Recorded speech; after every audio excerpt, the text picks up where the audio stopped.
Il est 22h45 ce samedi soir à Bruxelles, quand le Premier ministre belge a pris la parole au cours d'une conférence de presse. À cet instant, la coalition gouvernementale venait d'imploser.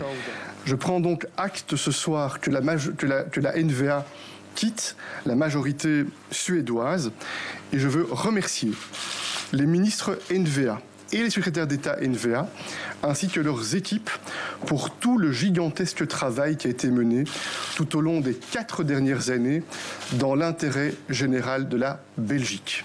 Depuis cette semaine, la polémique divisait un peu plus le gouvernement belge. L'alliance flamande NVA refusant que le Premier ministre francophone aille à Marrakech ce lundi pour signer le pacte des Nations Unies sur les migrations.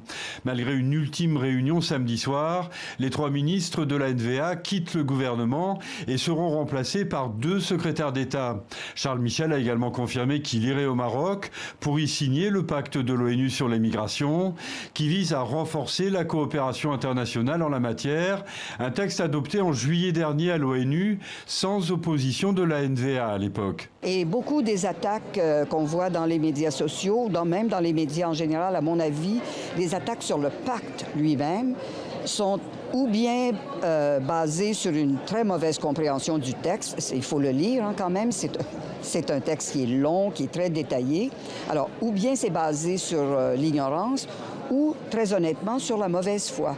Parce que quand on entend répéter constamment que ce pacte porte atteinte à la souveraineté des États, il faut vraiment se demander quels documents ils ont lus. Un pacte qui place notamment la souveraineté des États comme la pierre angulaire de la politique migratoire, précise Louise Arbour.